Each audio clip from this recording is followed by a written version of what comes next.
होने जा रही है और इसको लेकर एक प्रेस कॉन्फ्रेंस की शुरुआत हो चुकी। केंद्रीय मंत्री प्रकाश जावड़ेकर इस वक्त उस प्रेस कॉन्फ्रेंस को संबोधित कर रहे हैं। आइए सीधे सुनते हैं। Bring out one fact very clearly that be it climate change, be it desertification, and be it biodiversity destruction, human actions have played a role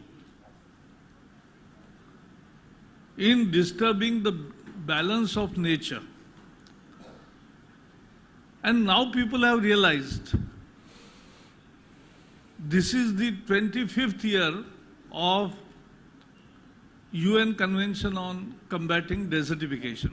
So people have now realized, and therefore we are saying if human actions have caused some damage, positive human actions will undo that and will make a better world for future generations.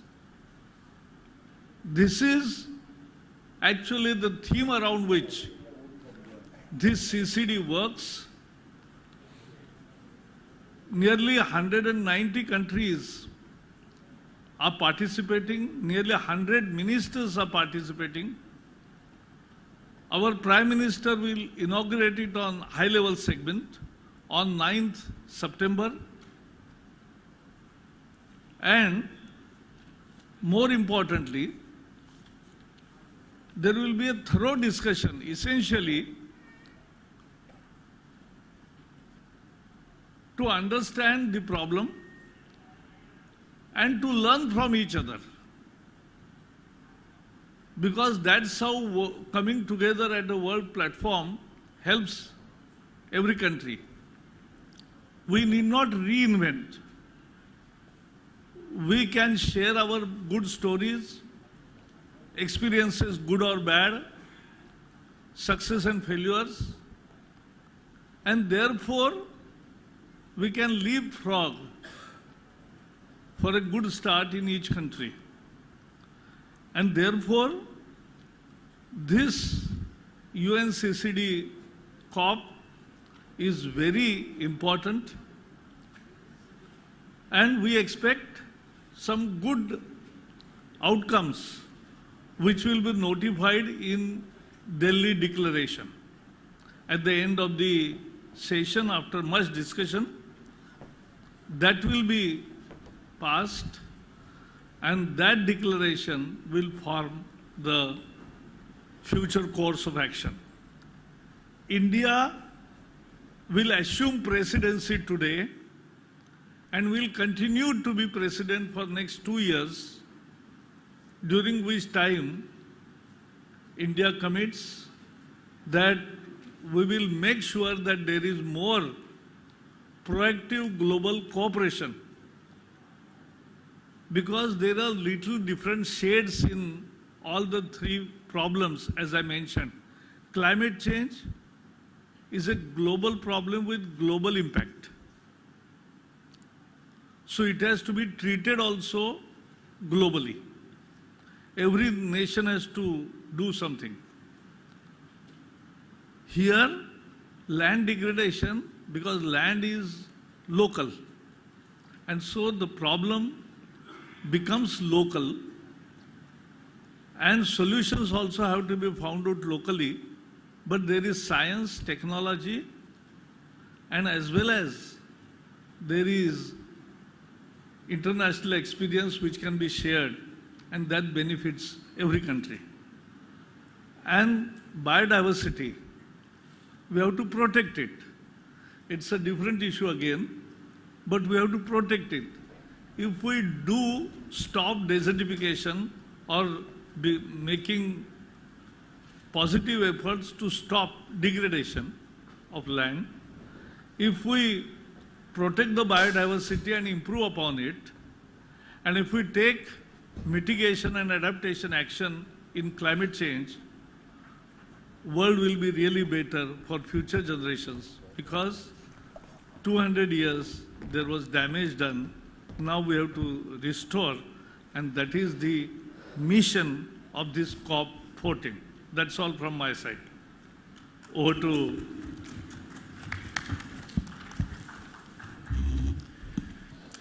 Thank you very much, Minister. Namaste. We are really delighted to be here in India, and I would like, first of all, to thank very much the Minister Prakash Javdekar as host to the 14th session of the UN Convention to Combat Desertification Conference of the Parties. Every 2 years, one of the 197 parties hosts the COP. And we are very fortunate to be here in India. You have seen by yourself the conditions that we have been provided for to work in. This is undoubtedly going to be the largest COP ever organized by the UNCCD. As of this morning, we have more than 7,300 participants registered. I think we will beat the 8,000. As the minister said, we have a long list of ministers from around the world that are confirmed to the high-level segment next week. And we also have a long list of leaders from the United Nations participating, including the number 2 of the United Nations, Deputy Secretary General, as well as heads of other UN agencies and non-UN agencies, and also the heads of the global financing systems for the environment and climate change. We are really excited that this year we are celebrating the 25th anniversary of the UN Convention to Combat Desertification, and that at this COP we will also lay the ground to look at the next 25 to 30 years. Where are we going to be by 2050 in terms of land issues?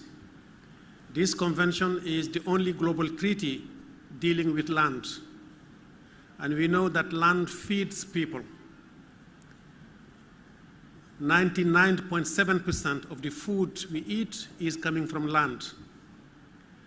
And it is extremely important that we continue to keep feeding the world. We will be close to 10 billion people. And there is no doubt that these people have to be fed. The question is, what are we going to do to feed these people without further depleting on the precious resources of ours? Already with the current population, we have, unfortunately, degraded 25% of the land, according to the latest science, unusable anymore. And 75% of the land we live in has been somehow altered from its initial stage by human activities, as the minister said before. So if we as human beings, with the intelligence of ours and with the technology that we have today, are not able to reverse that trend, when are we going to do it, and what are we going to leave to the next generations? Therefore, this COP is about the UN Convention to Combat Desertification, but it is also about jobs, it is about health, it is about prosperity, it is about security, it is about migration, international cooperation, because the interconnections between land and every single issue that we are dealing with from the 17 Sustainable Development Goals has been made clear. Therefore,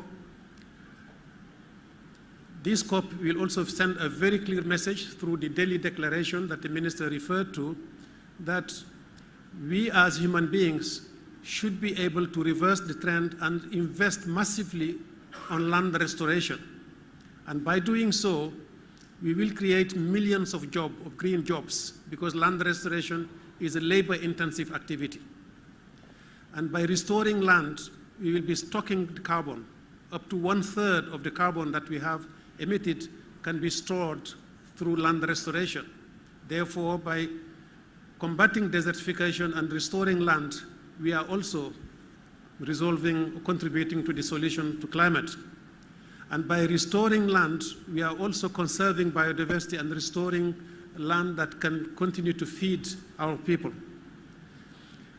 As you know, when there is scarcity of resources, with a growing population where the demand on resources is increasing and the availability of these resources or the same resources is shrinking due to degradation and climate change, this leads to conflicts and competition over access to land and water throughout the world. And that competition can be observed locally or it can have an international dimension. Therefore, land restoration is also a contributor to peace and security in the world. I would like to finish by saying that with the issues that we are dealing with here, some stand out as very important today. Chief of them is the issue of drought. You know, it is the ecosystems that we have out there that are providing us with the water we drink and with the water we use for agriculture and our industry. And with droughts, we have severe shortages of water from around the world. With droughts, we have more forest fires. With droughts, we have our animals are suffering, our economies are being affected by drought. So it is absolutely essential that this convention, which is a convention on drought and desertification, gives us a very clear guidance. This conference of the parties provide us with a very clear guidance on how to address this issue of drought, better early warning systems, better preparedness, and better recovery plans when droughts occur.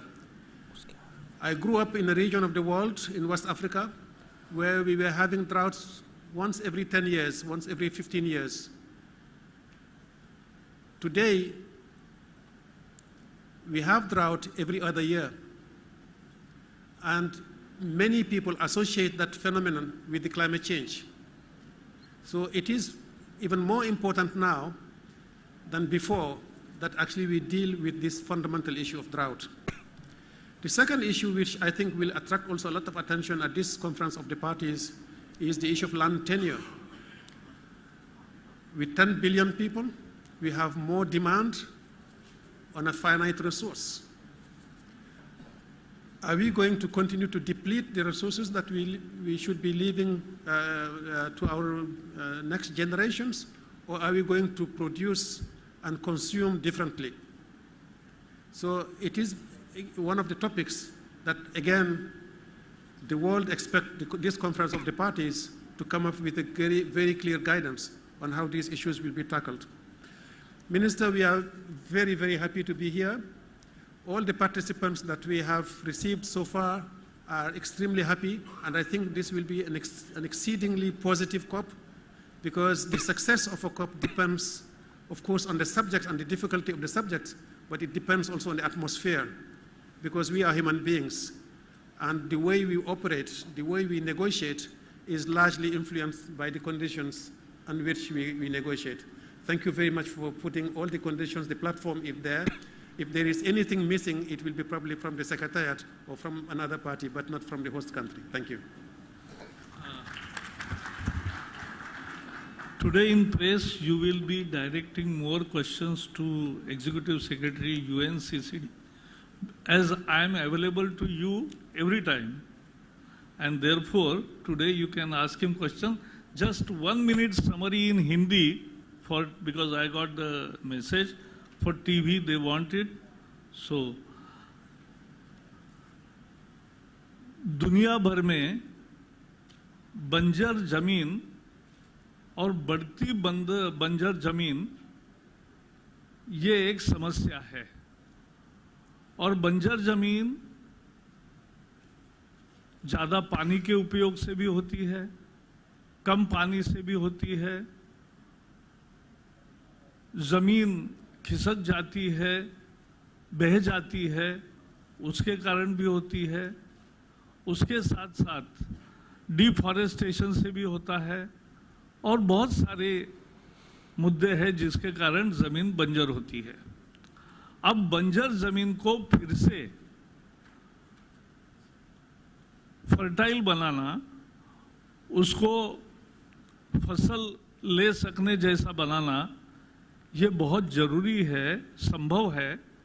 विज्ञान ने, तकनीक ने और मनुष्यों की प्रतिभा ने ये संभव किया है। तो ये जो आज पूरे दुनिया के लोग इस विषय में चर्चा करने के लिए आ रहे हैं, आने वाले 12 दिन ये COP14 पूरे दुनिया का एक मेला यहाँ लगेगा। उसमें 190 से ज़्यादा देश के प्रतिनिधि आए हैं अभी, और 100 लगभग मंत्री आएंगे, और अपने देश के प्रधानमंत्री नरेंद्र मोदी जी इसके उच्च स्तरीय जो बैठक होती है 9 तारीख को, उसमें उसका उद्घाटन करेंगे। और इससे जो नवनीत निकलेगा, जो उससे परिणाम निकलेंगे, उससे दुनिया को बहुत फायदा होगा। और सभी देशों में बंजर जमीन कम होने से रोजगार पर भी अच्छा परिणाम होता है, जीवन यापन भी होता है, शहर की ओर माइग्रेशन रुकता है, और उसके साथ साथ कार्बन एमिशन जो हमारे बड़ी समस्या है उसमें भी सुधार आता है। जैसे भारत ने 25,000 स्क्वायर किलोमीटर ट्री कवर पिछले 5 साल में बढ़ाया है। तो ये ऐसे अनेक काम किए जा सकते हैं जिससे लैंड रिस्टोर होती है, वो फॉरेस्ट में भी और आउट ऑफ फॉरेस्ट ऑल्सो। और इसलिए ये COP सम्मेलन बहुत उपयोगी होगा, और मुझे पूरा विश्वास है कि UNCCD के पदाधिकारी, सभी देशों के मंत्री और प्रतिनिधि इस व्यवस्था से भी प्रसन्न रहेंगे और अच्छा डिलिबरेशंस करेंगे। अब questions to UNCCD secretary. Thank you.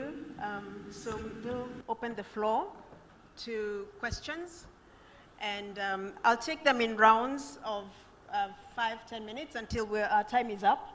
So I'll just take 5 questions to start with. Yes, please. Please introduce yourself before you ask your question, and let us know who you're directing it to. Thank you.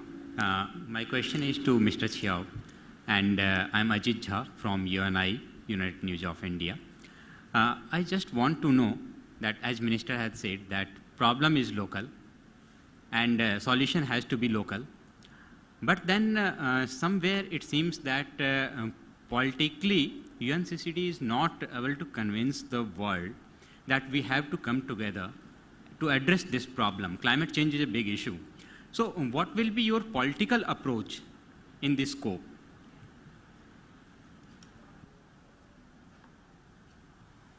Shall I respond? No, next. Yes. One by one. My question is to the Executive Secretary. What, according to you, would be a successful outcome of this conference? I know Mr. Javdekar has talked about the Delhi Declaration, but what, according to you, would be a successful end of this convention? And of course, Mr. Javdekar, if you can also add a bit to that as well. Hi, my question is to Mr. Secretary. Please introduce yourself. Please introduce yourself. My name is Ishan. I write for a magazine called Down to Earth. My question is, so a major chunk of interventions, the intervention of choice in most of the countries is afforestation.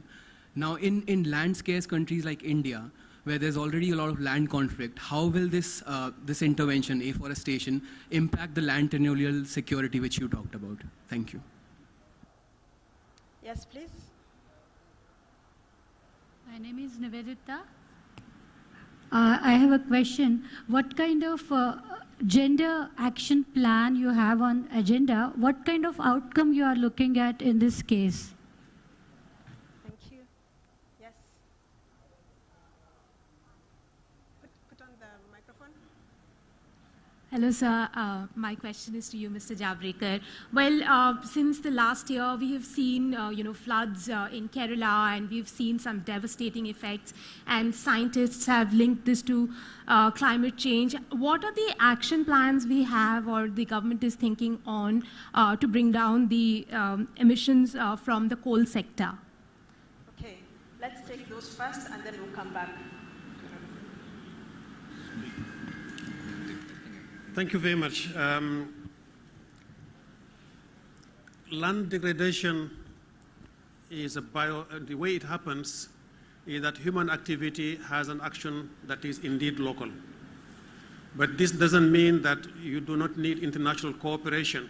This does not mean that you should not work on activities that may have been undertaken at a local level, for example, to produce food or coffee or banana or plantation, but the consumption is happening miles away, thousands of miles or thousands of kilometers away.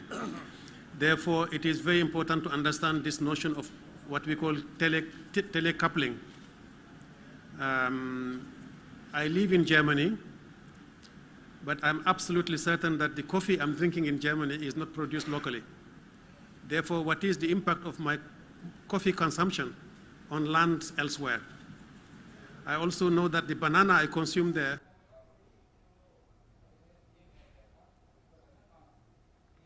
conscious about the impact of my consumption on the land. Therefore, whilst the action is local, it is very clear to understand the interconnections between all of these issues.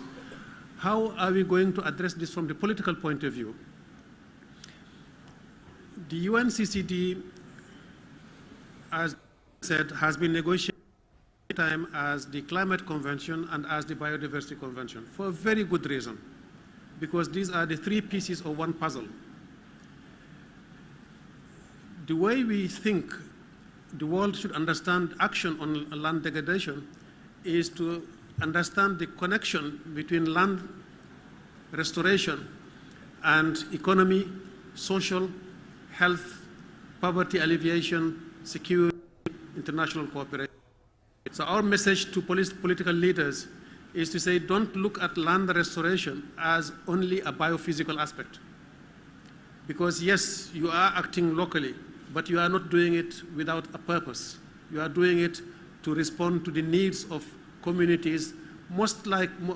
In most cases, you will see the correlation between land degradation and poverty. The poorest people in the world are found in land that is degraded because rich people go elsewhere, and because it is not easy to promote development when the foundation of your development, which is land and nature, is already depleted. So it is certainly the way we would like to address this from the political point of view, and to also demonstrate that any action on land has multiple effects on climate, on biodiversity, on peace, security, etc., etc. What can we define as a successful outcome for this conference of the parties? We have 30 decisions that are being negotiated today. And of course, having all these 30 decisions from science, technology, from political issues, from work program and budget, from gender perspective, I'll come back to the issue of gender. All of these are very important issues that should be dealt with and negotiated line by negotiators. So it's a very important outcome. It may not be visible to the press, it may not be visible to the ordinary people, but that is the body of legislation that you built for any international treaty. The minister spoke about the Delhi Declaration, a very important outcome for public consumption and for to provide guidance and to inspire the world about what is happening, and I'm sure you will be inspired by the declaration that is being negotiated at the moment. Some of the sticky issues that I mentioned earlier on, what will be the guidance from the COP on how to deal with a very complex issue like drought? Because, you know, drought is not something that is addressed by one line ministry. It is the ministry in charge of environment, forestry, agriculture, fisheries, economy, planning, livestock. It's a very complex issue. So therefore, what guidance can be provided by this conference of the parties after multiple consultations, and certainly what is coming next. So a successful outcome for any COP, first and foremost, is to have that COP run smoothly. The conditions are already met for that to happen. Secondly is to have a body of legislation, and thirdly is the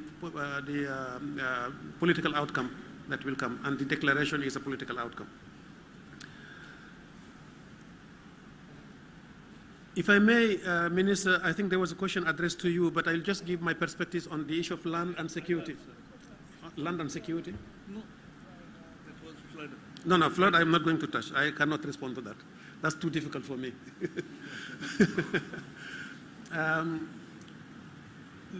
The connections between land and security, it may not be very clear to many. But again, I come from the part of the world where land and security issues are becoming extremely explosive. You know, in Africa right now, you have 1.1 billion people, and there will be 1.5 by the middle of this century, probably 2 billion by the end of the century. So you will have more people in Africa than in India in the future. The pressure on land is enormous. But when you go to some parts of the continent where land and water are scarce, where natural resources are scarce, the competition is transformed into a conflict.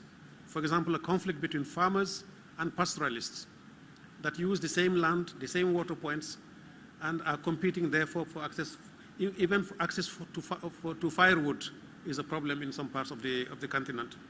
So you see at the moment there are lots of conflicts between communities, some doing farming, some doing pastoralism. It happens that these communities are not from the same tribes. Therefore, what was a conflict over access to land and water becomes a tribal conflict or an ethnic conflict.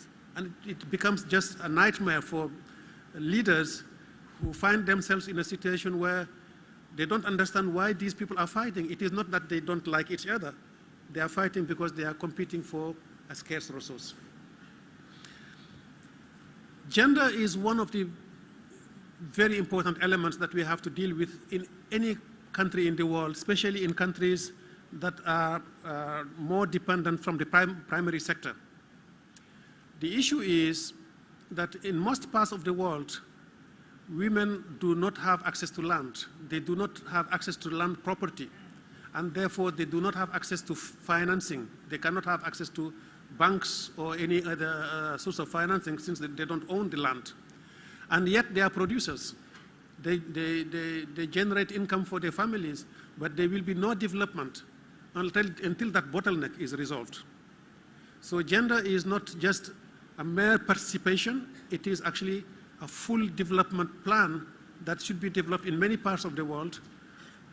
For, again, taking the example of Africa that I'm much more familiar with than the example of India, but I guess the situation is not that different, where in some parts, up to 75% of the farmers are actually women, because most men have migrated to the city or to internationally, and women are left with the burden of